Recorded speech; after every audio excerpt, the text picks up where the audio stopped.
Never underestimate the power of a kind woman. Kindness is a choice that comes from incredible strength. I'm Purnima Ramakrishnan, your host for the Heartfulness Glow webinar series for women. Today we have with us Audrey Lynn, who has posed a question. Is kindness the key to resilience? Indeed, why not? Let us explore this with Audrey today. Hello, Audrey, and a warm welcome to you. Thank you for joining us today. Hello, thank you for having me. Audrey is many things, but she calls herself a pilgrim of life. She has had an unconventional journey starting with her nonviolent studies in UC Berkeley, where she embarked on a walking pilgrimage in Silicon Valley. She's also done some innovation called Compassion Quotient. I wonder what it is. Let's ask her on the webinar. She's also the co-visionary behind the iconic six-seat laddership circles. I said laddership circles, I didn't say leadership circles. So that's something which is also what we are going to ask her on the webinar. Recently, with a team of volunteers, she's launched karunavirus.org, which is an online platform for amplifying everyday stories of courageous kindness. Thank you once again, Audrey, for joining us, and welcome once again. Thank you so much. It's such an honor to be here.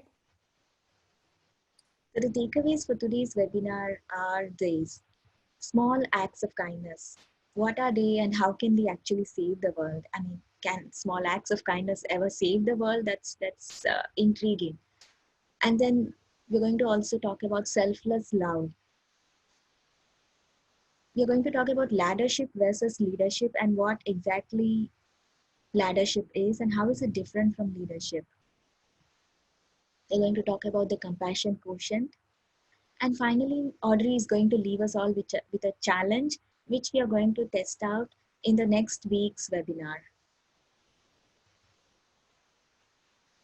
So Audrey, let me begin by asking my first question to you about these small acts of kindness. You know, when we think about it, a kind stranger can pay for your coffee, or you can have paid forward gift. And all these things can actually bring a smile on your face for a short period. But how exactly can these things save the world, or how can it exactly transform humanity? That's a great question. Thank you so much. And thank you. I'm just really touched to be here and happy to have this conversation with you. On this topic, I think what comes to mind is how, a lot of people think kindness is a sweet thing. It's really sweet, it's cute, it's heartwarming, but maybe it's not that serious, when push comes to shove and you have to get things done, you don't necessarily think to always go with the kinder act. And I think, so this question of can kindness really, make an impact or change the world in some way? It's a good question. It's up for grabs. A story that comes to mind is a time, it's a story I heard some years back. This man, Julio Diaz, he was a social worker. He is a social worker in New York City. And he one day was taking the train home. And, he got off a stop before his house, or to his usual stop. He was going to go to this diner to have some dinner and then go home. And when he got out of the subway, he was walking towards the exit, and a young teenager pointed a knife at him and said, "Give me your wallet." And so Julio, he just kind of stopped in his tracks. He takes out his wallet, he hands it over. The teenager starts to run away, and Julio calls out, "Hey, it's a cold night. Do you want my jacket too?" And the teenager is a young guy, right? He kind of stops. No, he's like in robbery 101. They didn't like, what do you do when the person you're robbing wants to offer you something else? So he kind of stops, he turns around, and he's like, "Yeah, I'll take your jacket." So Julio takes off his jacket, gives it to him, And then he says, you know, I'm actually going to get some dinner. Would you want to join me? I'm going to go to this diner. And the teenager is just kind of a little dumbfounded. And but he decides this guy seems kind of nice. Maybe I'll just follow him and see where it goes.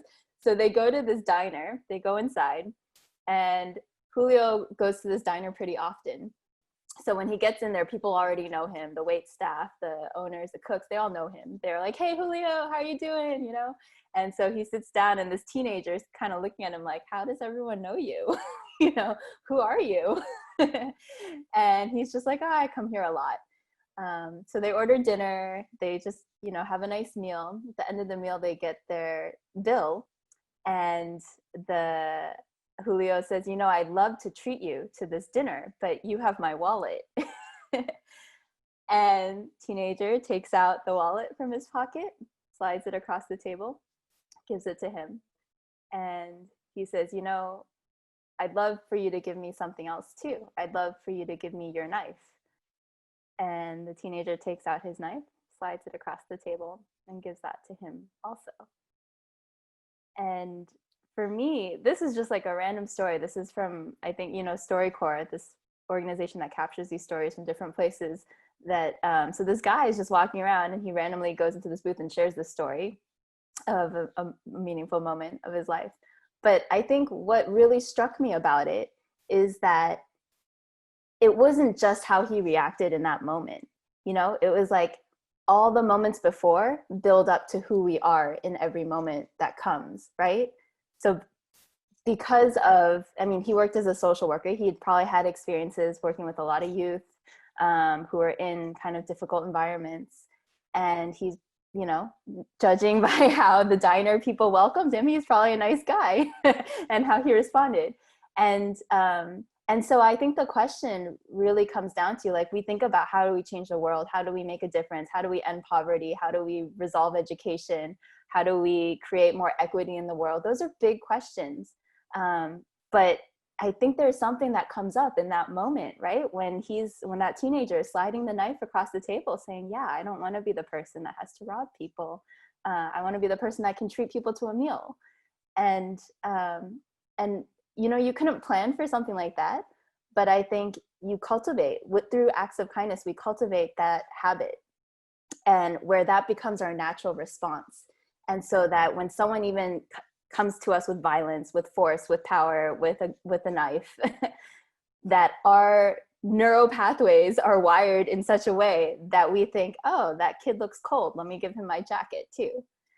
And I think, you know, what's the power of that? It's hard to say, but if we all just do these small acts and practice it and transform ourselves along the way, I mean, what does that look like at scale, right? There's one of our volunteers once said, you know, what if we had a critical mass of gentleness?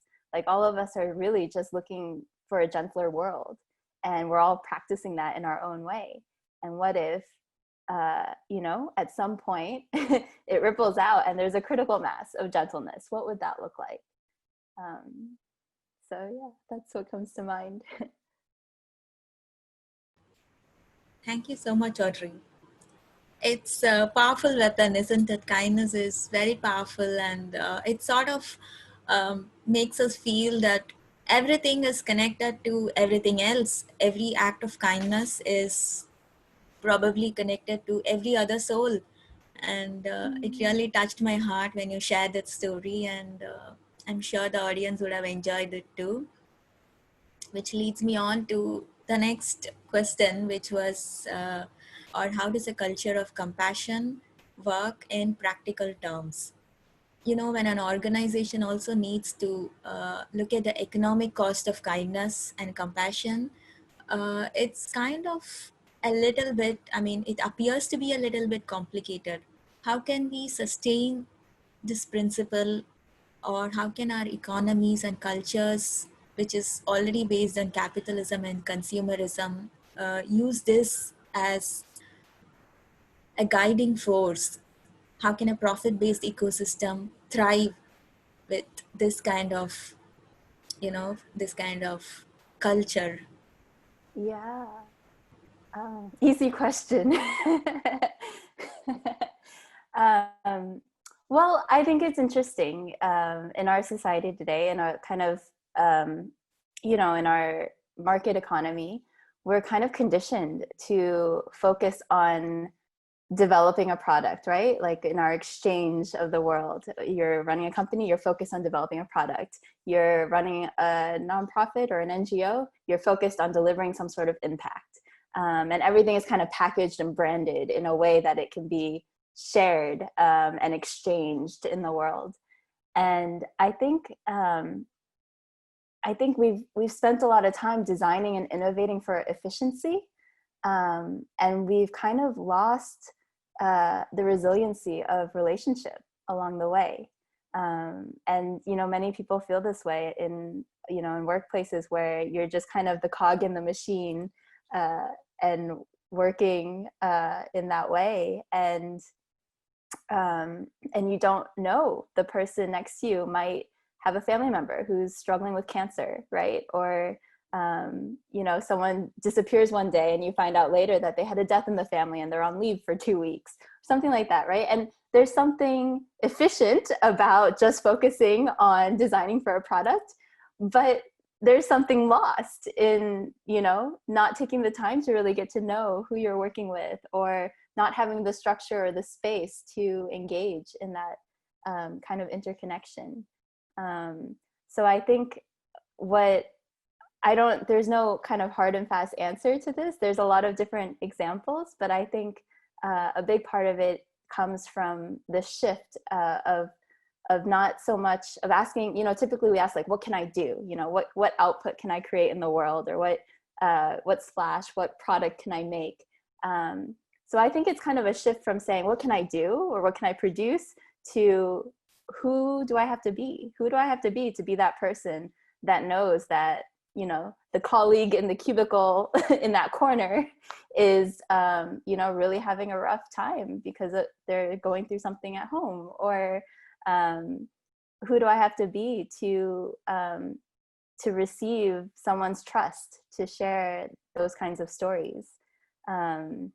And how might those interactions that I have with people, how might they kind of change the way that our organizations or our structures are kind of run? And it's an open question. I think one of the examples that comes to mind is with Karma Kitchen, which is one of our experiments, I guess, in generosity. It's a pay it forward restaurant, and so in different cities around the world, different volunteers will come together and create a pop-up restaurant experience for a day. It could be once a week, it could be once a month, it could be once a year. It's just kind of an experiment in generosity. So you go into this restaurant and you get a menu and you realize there's no prices on the menu. And you learn that your meal's been gifted to you by people that come before. And so you're invited to sit down, you can enjoy your meal, you can have seconds, you can have thirds. You realize the people that are serving you are volunteers and they actually have other day jobs or other things that they do in their lives, but they decided to spend the day volunteering to wait, you. And at the end of your meal, you get a bill that reads $0. And you're invited to pay it forward in whatever way you wish. And so it's kind of, it's an experiment in that chain of giving, right? And it's an invitation to kind of tap into someone that's come before you or someone that's coming after you that you have not met before. But I think what strikes me is that there was one time we were volunteering, and at the beginning and at the end, we would have kind of a volunteer orientation at the beginning and then a closing meal together to share reflections at the end. And there is this one volunteer who was, she'd spent the day volunteering with us. And at the end, she shared this interesting reflection that she had spent the day serving, and she used to work at a restaurant. So she used to do this for her job. But what she found was that for some reason, it just felt like a complete 180-degree shift, where before, when she had done this as her job, when she was working as a waitress, if she made any mistake, immediately it would come back to her. Everyone would be upset with her. There would be tension in the team. because everyone was kind of working for their own, to earn the money, to earn their living for this. But when she decided to come and volunteer and serve at Karma Kitchen for the day, doing the exact same work, what she said was, it's the exact same physical work. I felt like I was still at the restaurant, but if I made a mistake and I wouldn't even realize it, 10 minutes or a half hour later, I would remember that I forgot an order and someone else had already covered it. And so she kind of, I think, just described that, it's amazing that it's the exact same content of work, but the context is completely different. And so I think it's an invitation when we think of kindness or compassion or these values. It's an invitation to look at, how can we create a context where these values are what gets amplified, and how might that influence the way we operate, the way we think, what we think is even possible, and the way that we are in the world, the way that we show up.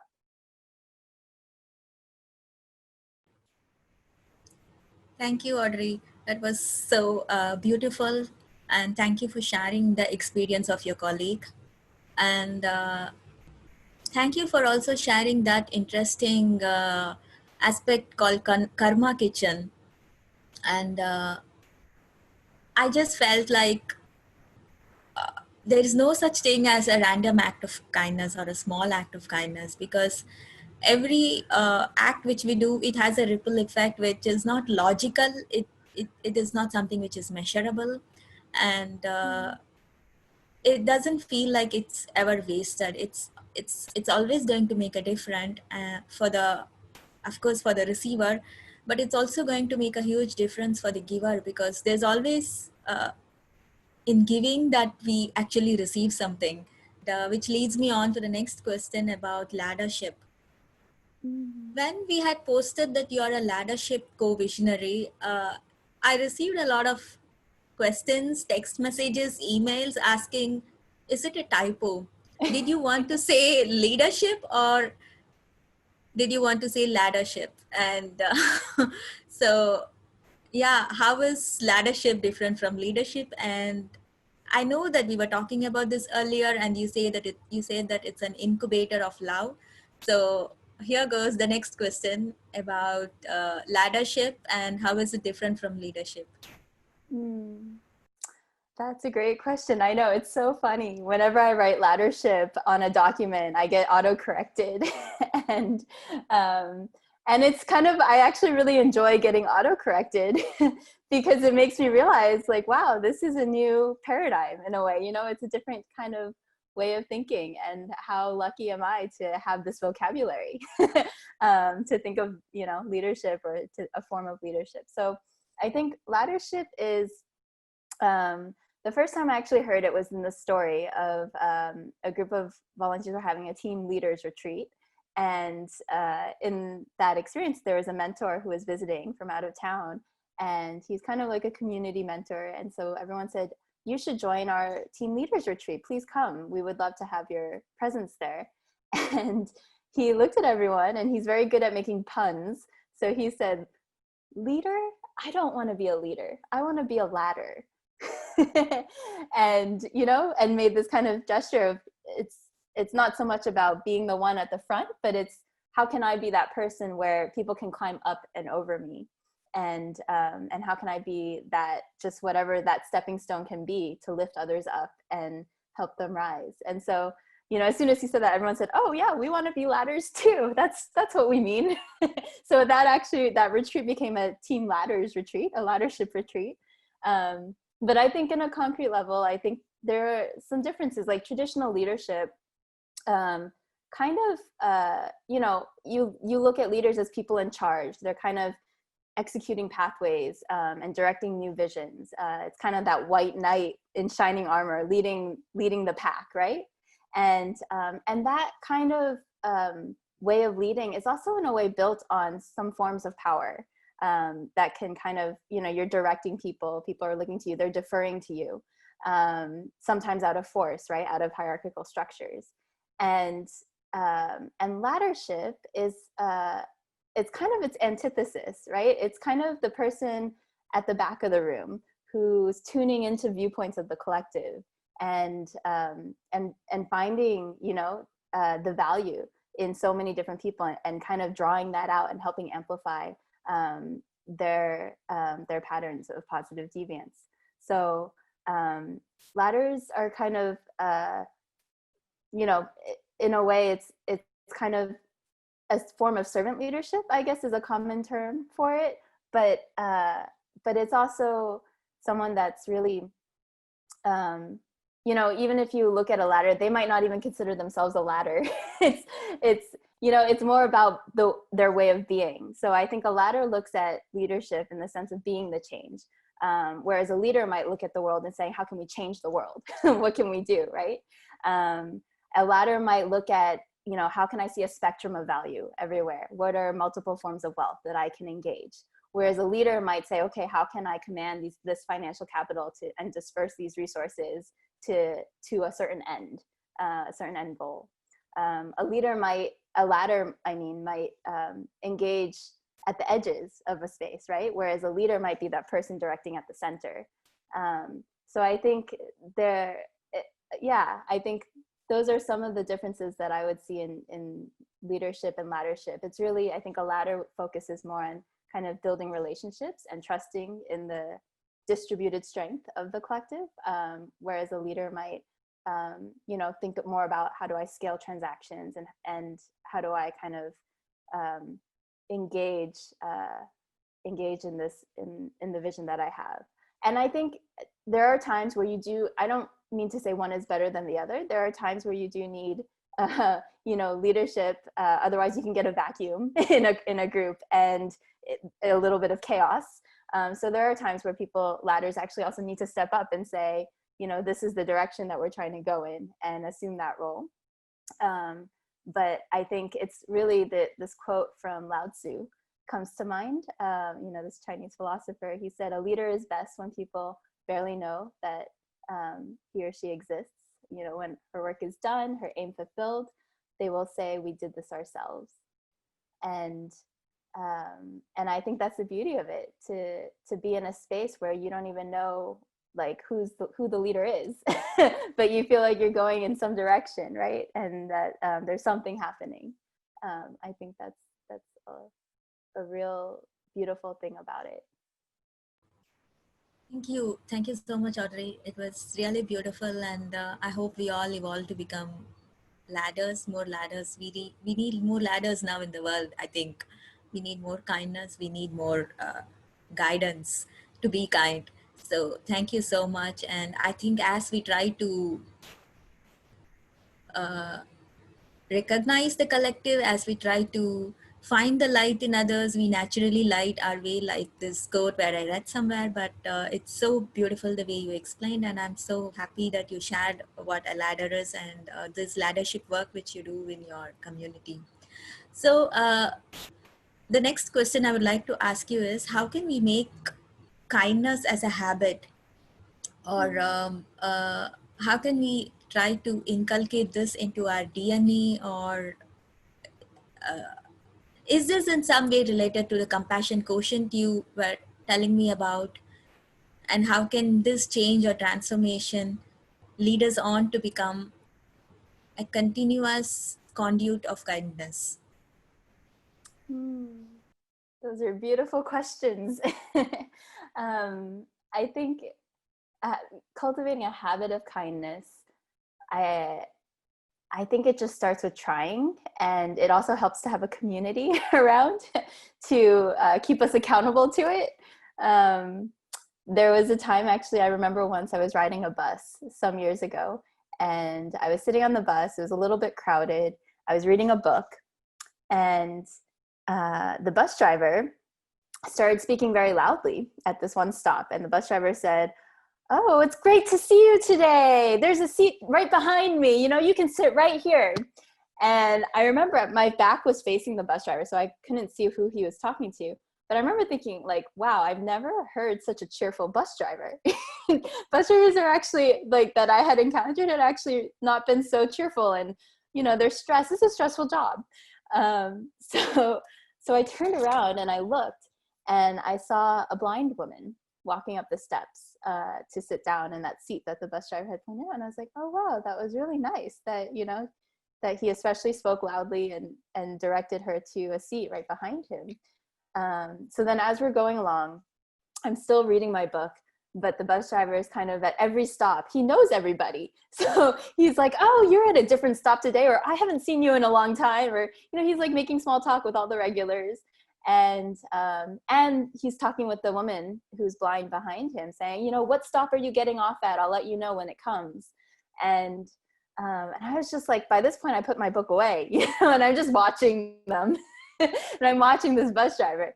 And as he gets to the stop where the woman had said she was going to, he says, oh, we're at your stop, ma'am. And then, you know, she gets off and he speaks to the person getting off behind her saying, can you make sure she gets on the subway okay? You know, like trying to watch out for her. And by this point, the woman is like, okay, I don't need so much help, you know, like leave me alone. But he just takes it all in time. He's like, okay, have a wonderful day. It was a pleasure having you on the bus today. He literally said that. I'm not making this up. And then at that point, there was like a crowd in the back of the bus that was trying to get off the bus, that the door wasn't open because he was so focused up front. And so he's like, oh, I'm sorry. You know, he opens the door. Everyone gets off from the back or who needs to get off. And so I was just watching this and I was thinking, wow, this is really nice, you know? And I felt like I should tell him, you know, first of all, I feel like I've just witnessed, you know, the manifestation of gold in front of me. And I was realizing, like, what did it take for me to even see that? And like to even notice that as something remarkable. And then the second thing was I should tell him that that made my day. Just seeing the way he acted, his cheerfulness, it just made my day. And then as soon as I had that thought, I thought, no, people don't do that. You know, he's a total stranger. He's a bus driver. I shouldn't go up to him. There's a yellow line you're not supposed to cross on the bus, right? Like, I don't want to break that rule. So all these excuses started playing in my head of why I should not compliment him, why it's not worth it. It's such a small thing. But I knew from having done this before, right? I knew like that was just my fear. That was, you know, uncertainty, anxiety, just, you know, like uncertainty around doing something that's out of my usual coming up. So I said, okay, I have to do it now. So when it was my stop, I got off and I went up to him and I said, you know, I wanted to tell you that seeing the way that you interacted with that blind woman, it really made my day. And I really appreciate your friendliness today. And he just looked at me and he stopped and he said, wow, thank you so much. I have a brother who's deaf. And so whenever someone who is seeing or hearing impaired comes on my bus, I just try to help them out. But thank you so much. You know, I'll remember that, that it like, you know, that it made a difference for you. I don't even think we exchanged names or anything. It was like 5 seconds of an interaction. And then I get off the bus and I just feel like I'm on cloud 9. Like it was just this beautiful exchange that gave me hope in humanity. And the thing that made me actually say, okay, you have to go and tell him how grateful you are to have witnessed that, is because I knew like that in some of our projects, right, we have a portal where people do acts of kindness and share about it. And so I know there's a whole community. I know people do this stuff, that people do random acts of kindness and it makes their day and they go out of their comfort zone to help someone else. So I was like, I know people do this. And because of that, I know it's not a weird thing, although I feel like it's a weird thing right now because everyone's in their own world on the bus. They're all kind of focused on their own day. So I feel weird doing it, but I know that, you know, it's something that's done and it'll just be a nice thing. So I really feel like on one hand, an element is being able to see the kindness that's in front of us and interpret it as kindness. And what does it take to be able to have those eyes to see that? And on the other hand, I think it's also helpful to just make a pact with a friend and say, all right, we're into this together. Let's do a 21-day kindness challenge. And, or like, let's share about kind things we saw today. I think a common practice people do is like 5 good things, right? They say 5 good things that they're grateful for at the end of the day, or, you know, different things, but just to kind of set that intention forward. I think to reflect in a community makes a big difference around it too. That was a little bit longer. I know you also asked about compassion quotient, but we can also move on. I think compassion quotient is just, you know, this idea that we have intellectual quotient, we have IQ, and we have all these metrics for measuring your intellectual aptitude. And even in recent years, we've developed EQ, emotional quotient, which, you know, it is kind of a measurement of how much you can kind of engage with others' levels of sensitivity and emotions. And then you have, you know, compassion quotient, which is what's your capacity to kind of offer of yourself, like Julio Diaz, you know, did. What's your capacity to respond with agendaless kindness again and again? And compassion is something that there's not an easy and clear line of, you can't draw an easy and clear line of cause and effect with, right? It's such a distributed, ethereal thing. It's this quality that is there. And so we don't really have metrics to measure it. If it's there or it's not there, you might not notice because it's not something we really quantify, or we have systems in place to really account for it. So I think the idea of compassion quotient too is, you know, especially thinking in education, right? We focus so much on IQ, but what about teaching the next generation how to just be a good neighbor, how to be a good citizen, you know, and how to have a meaningful life and have meaningful relationships? What's the value of that? It might not, will it get you a job? It might not, but will it lead to, when you're on your deathbed, a smile, you know, of feeling like you lived in a meaningful way and that you did what you could while you were here? It's hard to say what matters more. Thank you, Audrey. That story was so beautiful, and it reminded me of Mark Twain's quote. I don't know if I'm saying this exactly as it is, but he said something like, kindness is the language which the deaf can hear and the blind can see. And when you said that the bus driver had a deaf brother and he was kind to the blind woman, it kind of added up, and it was so beautiful. And I hope a lot of us are inspired with such beautiful stories.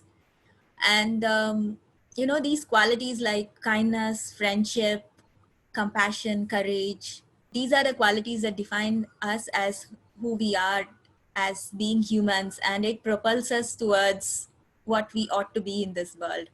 So, adding on to that story, I would like to ask you, because I've heard you use this phrase often, lead with inner transformation.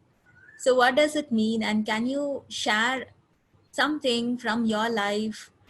Because I see that you have mentioned so many stories about so many beautiful people. And if you have any story to contribute, that would be wonderful and amazing. Yeah. Yeah, it's an interesting idea because oftentimes we lead with, you know, impact or profit, or like it's kind of, we're motivated by changing some sort of structure in the world. And so inner transformation is not, it's kind of like compassion, right? It's not something you can really measure. And it's not even something you can copy and paste, right? It's not a model you can replicate. It's something that happens when the time is ripe and you're in a space where the conditions have ripened for you to transform in a beautiful way and as a person. And so how do you lead with that, and why would you lead with that? That seems like such a personal thing, right? Like we all have those moments in our lives where we might feel really, you know, something shifted in a very deep way. We almost never tie it to anything that we do for a living or anything that we do to move and shake the world, right? Oftentimes we just think of it as this very personal thing that was really meaningful in our lives. And but why is that not the center of what we do and how we engage and how our work operates in the world, right? Why is that just a thing on the side? And so I think in some of the projects that we've been exploring, that's become a central question. Like, how do we lead with inner transformation? How do we design in a way that engages these values of compassion, of generosity, of kindness? And what does that look like? And to think of an example, I'm blanking a little bit, but I think what comes to mind is, I think it requires a certain degree of like operating from a space of emergence. and actually it's very relevant now during the coronavirus pandemic, because we don't really know, there's so much uncertainty in the world. And so how do you design for uncertainty? How do you design for an uncertain future? And in a way, our future has always been uncertain, right? We might develop a 5-year plan, but it gets revised every month. Or you might develop a business plan with these target goals. And of course, the targets always move and they're always changing. And so why don't we just say we're just we don't know what will happen, and it is an uncertain future, and we're banking on that uncertainty actually.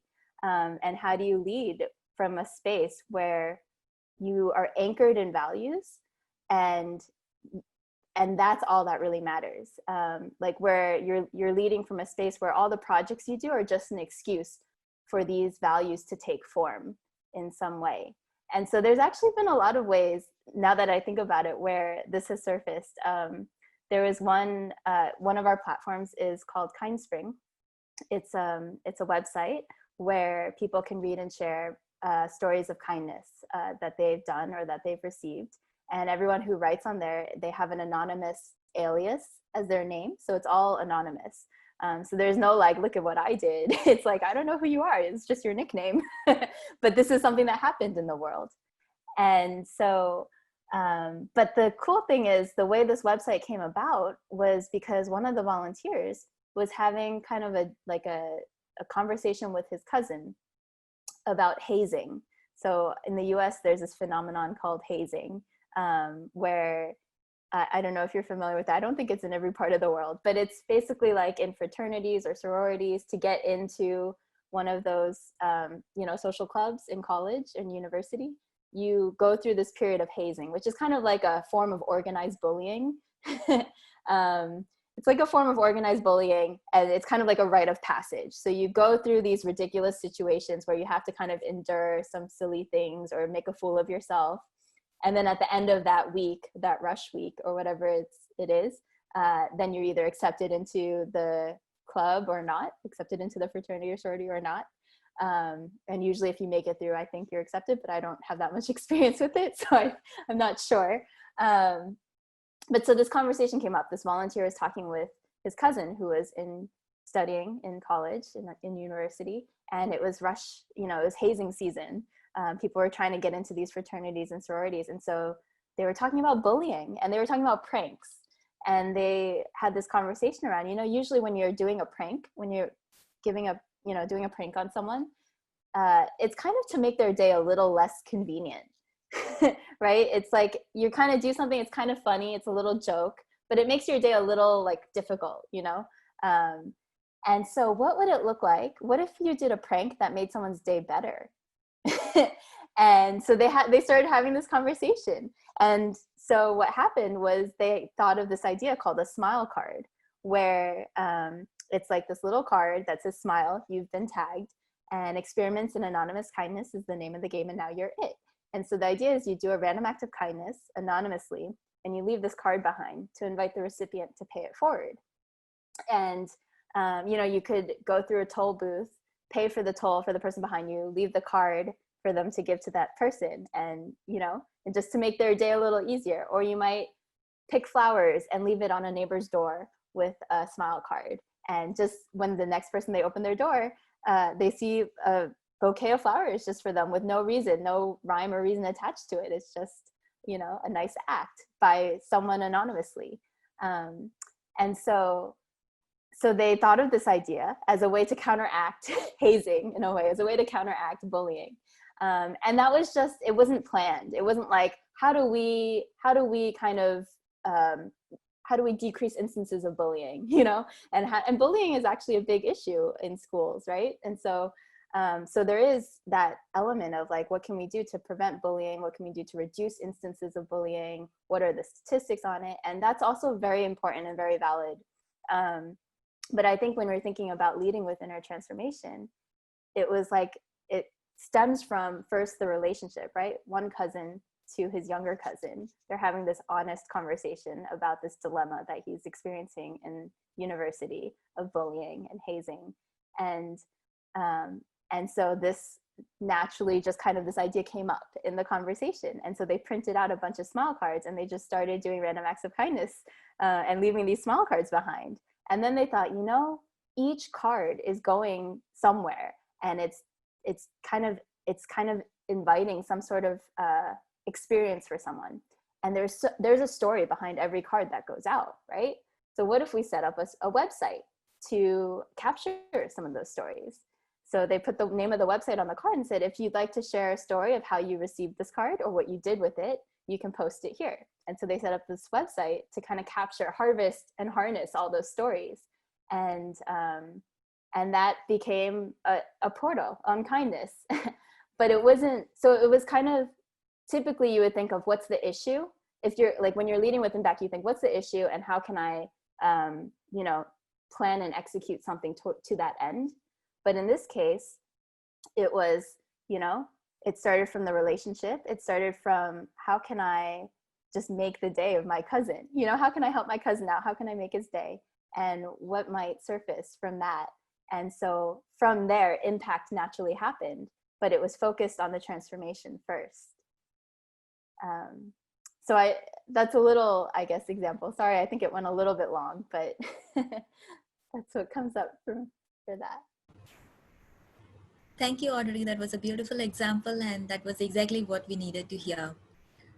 So, you know, we spoke about a lot of stories today. We spoke about random act of kindness for ourselves, for people around us, and random act of kindness on people in our community, and eventually to people whom we don't know, and like from transitioning from random act of kindness to strangers we come across, we transition to random act of kindness to like literally somebody we don't know at all. So I was just wondering, the mainstream media tends to broadcast sensational news that capitalizes on fear, anxiety, stress, scarcity, competition rather than collaboration.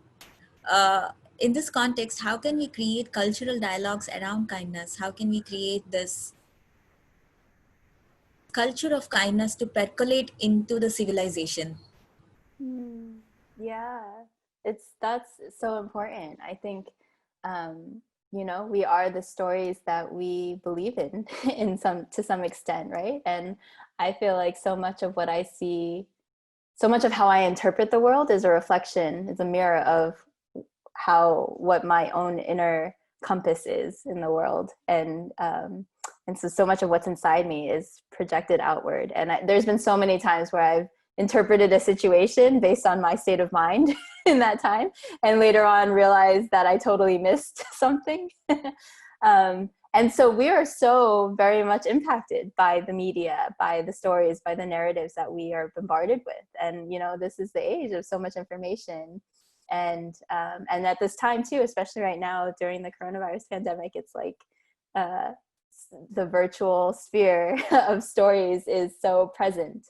And so yeah, how do we create a culture of kindness around that? And I think it's really a call for all of us to start sharing those stories of the goodness we see, and not just sharing it, but seeing it, right? I think we're so primed. I realize this, like, we're so primed to kind of operate in the world looking for our end goal in a way, right? Like what we're looking for, we start to see around us.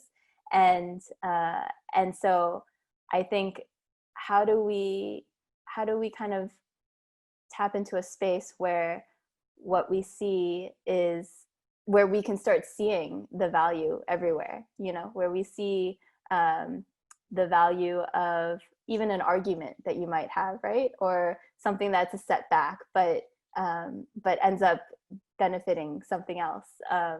So I think, yeah, it's a great question of how do we kind of engage a greater culture of kindness in our media. And one thing that we've been doing recently in the last couple months is this website called Coronavirus. And so you'll know Karuna means compassion in Sanskrit. And when around the time in late March of this year, with all the things that were happening around the world, it just seemed like, you know, there's so much fear, there's so much anxiety, there's so much just stress and unknowns, and all that energy that everyone was sitting with. But at the same time, there's so much compassion flowing out into the world. There's so many stories of young people buying groceries for elderly people. There's so many stories of you know, people checking up on their neighbors that they hadn't talked to in years. You know, stories of teachers delivering lunches to their students, or police officers. Like literally, there's a story we came across where police officers created a heart outside of a hospital with their police cars to thank the healthcare workers. And there's just so like it's an outpouring of such goodness too, of our humanity that's rising up in the world. And so we thought, you know, in this time, how can we share that? And how can we just bring more awareness to everyday people who are choosing love over fear? And what happens when we do that and we start to see in our possibility and engage in different ways? How does that affect our day? How does it affect the way that we think? How does that affect the actions that we end up doing? It can be really powerful. And yeah, so I think, I'm not sure if I'm answering your question, but I think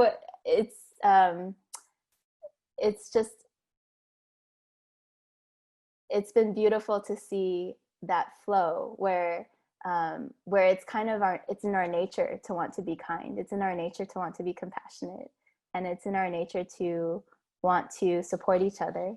And when that kind of comes into our consciousness in a strong way, we start to see it everywhere. And even with coronavirus, you know, we started it literally just like out of just feeling the need for it. And a group of volunteers, I think over 20 volunteers, came together in less than 2 weeks to start working on it and churning it out.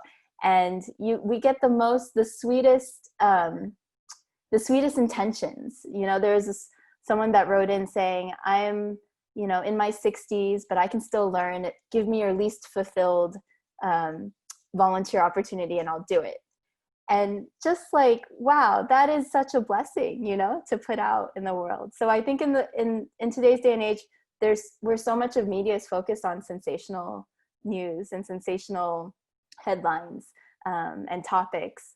How do we give rise to greater sincerity, you know, and humanity, right? And I think that's the beautiful thing, like in some of the stories that we've been seeing, you know, all these people who are celebrities. There's a congressman who gave out his phone number to anybody. He made his phone number public, and he said, if you feel scared, feel free to call me and I'll listen to you and I'll talk with you. Or there is, I think, you know, Miss England. She was actually working as a doctor before she became Miss England.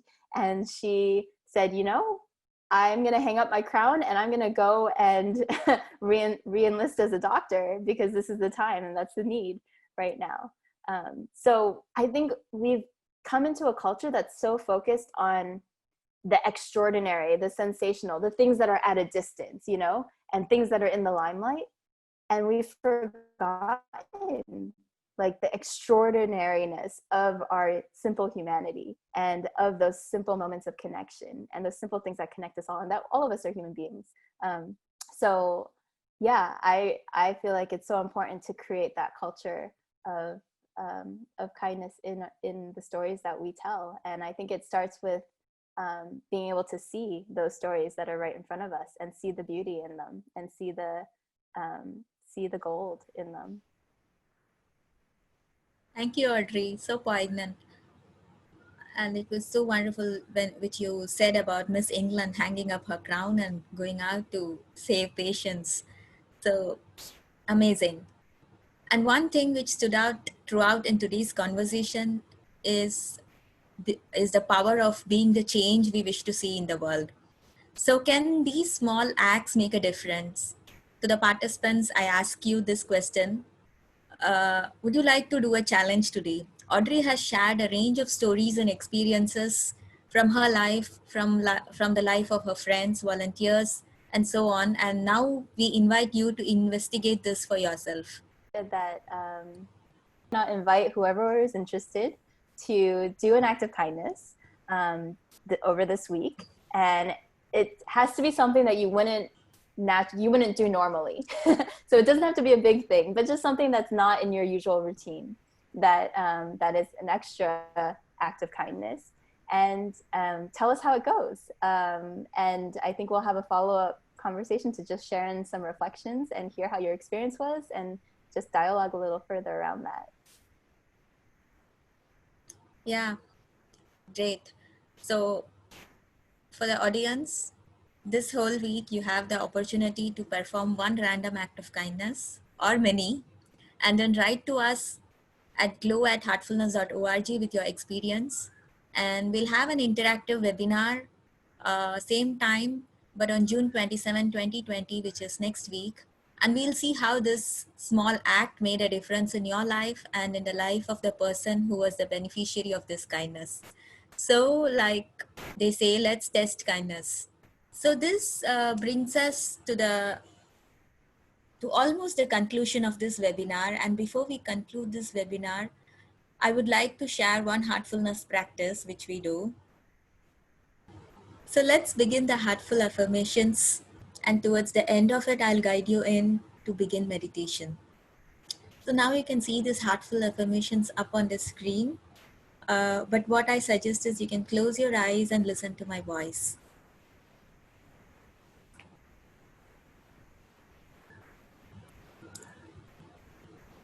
I'm deeply connected with everyone around me.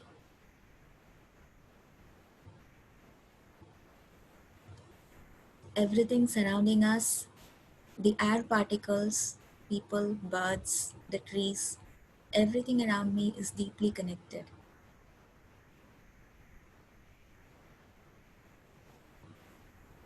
I'm genuine in my thinking. All human beings are developing correct thinking, right understanding, and an honest approach to life.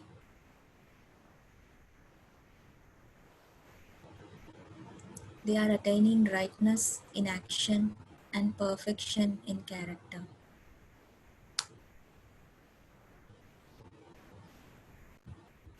I am calm, clear, and confident with my words and deeds.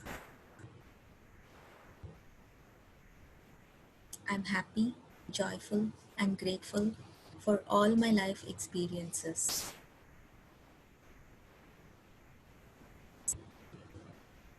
I'm becoming more empathetic, compassionate, and loving.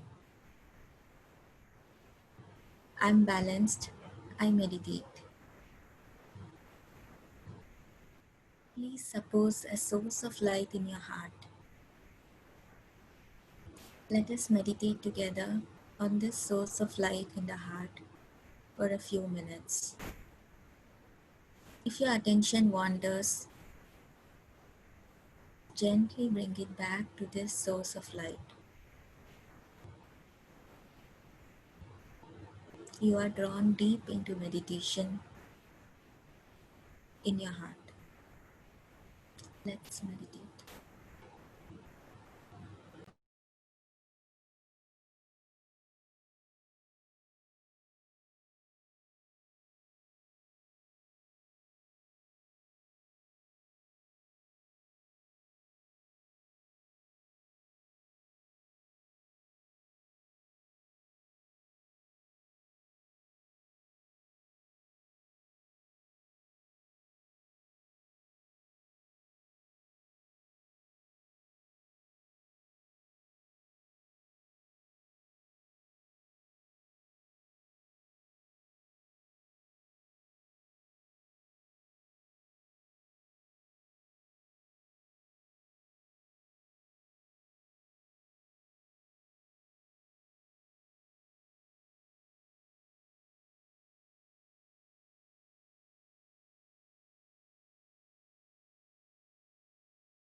When you're ready, please open your eyes.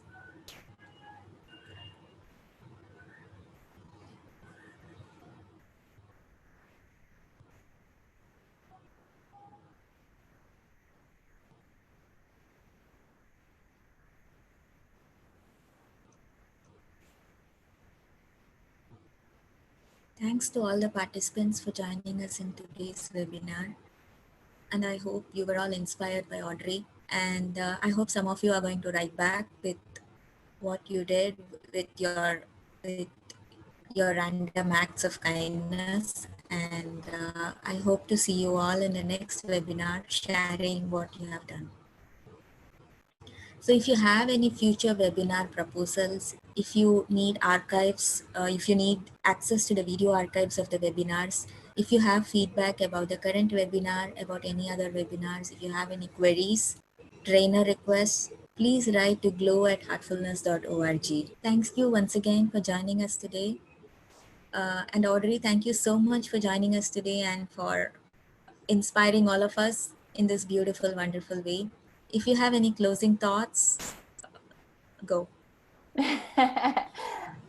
Just thank you so much for taking the time to host this conversation and so many of these types of conversations in so many years. I think one of the biggest elements of, you know, I think transformation is really just listening in a deeper way. And so I am really honored to have the opportunity to be here and to meet you and to meet your community. So thank you so much. Thank you, Audrey.